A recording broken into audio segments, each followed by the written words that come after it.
दोस्तों मानचित्र के बारे में जानेंगे। आप पिछले अध्याय में ग्लोब के महत्व के बारे में पढ़ चुके हैं। ग्लोब में अध्ययन की कुछ सीमाएं होती हैं।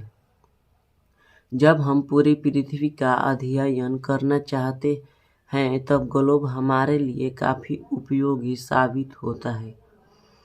लेकिन जब हम पृथ्वी के केवल एक भाग जैसे अपने देश, राज्यों, जिलों, शहरों तथा गांवों के बारे में अध्ययन करना चाहते हैं तो यह हमारे लिए उतना उपयोगी साबित नहीं होता है। ऐसी स्थिति में हम मानचित्रों का उपयोग करते हैं। मानचित्र पृथ्वी की सतह या इसके एक भाग का पैमाने के माध्यम से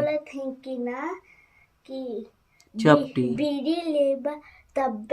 सतह पर खींचा गया चित्र है। लेकिन एक गोलाकार सतह को पूरी तरह से चपटा करना असंभव है।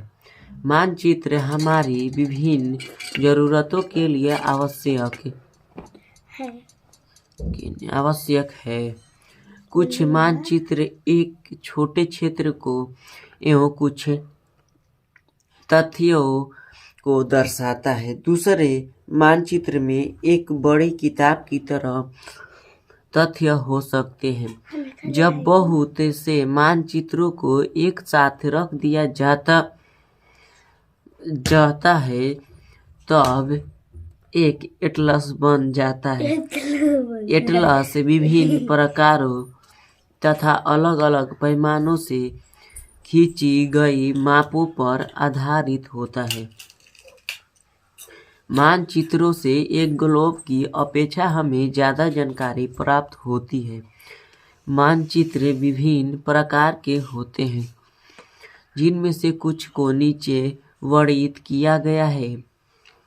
भौतिक मानचित्र पृथ्वी की प्राकृतिक आकृतियों जैसे पर्वतों, पठारों, मैदानों, नदियों, महासागरों इत्यादि को दर्शाने वाले मानचित्र को भौतिक या उच्चावच मानचित्र कहा जाता है। राजनीतिक मानचित्र राज्यों, नगरों, शहरों तथा गांवों और विश्व की विभिन्न देशों व राज्यों तथा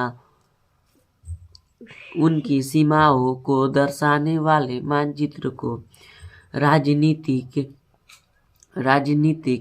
मानचित्र कहा जाता है।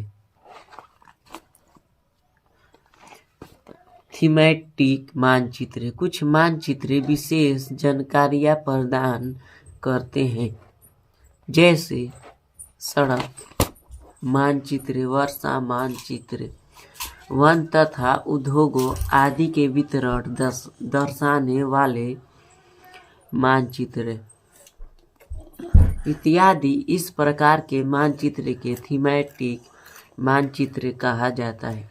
इन मानचित्रों में दी गई सूचना के आधार पर उनका उचित नामकरण किया जाता है।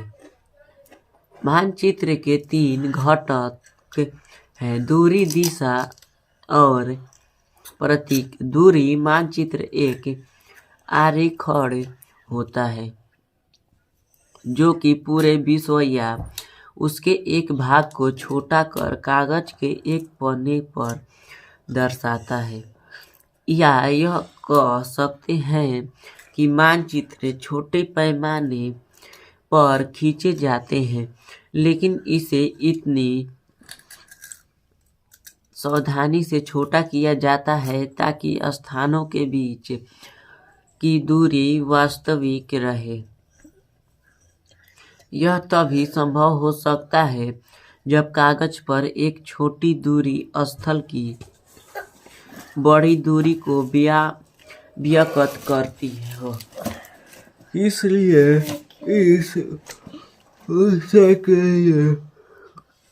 एक पैमाना चुना जाता है। पैमाना स्थल पर वास्तविक दूरी तथा मानचित्र पर दिखाई गई दूरी के बीच का अनुपात होता है। उदाहरण के लिए, आपके विद्यालय एवं आपके घर के बीच की दूरी 10 किलोमीटर है, जिसे मानचित्र पर 2 सेंटीमीटर की दूरी से व्यक्त किया गया है। इसका अभिप्राय है कि मानचित्र का 1 सेंटीमीटर स्थल के 5 किलोमीटर को दर्शाएगा। आपके रेखाचित्र का पैमाना होगा 1 सेंटीमीटर से 5 किलोमीटर। इस प्रकार पैमाना किसी भी मानचित्र के लिए बहुत महत्वपूर्ण होता है। अगर आपको पैमाने की जानकारी है तो आप मानचित्र पर दिए गए किसी भी 2 स्थानों के बीच की दूरी का पता लगा सकते हैं।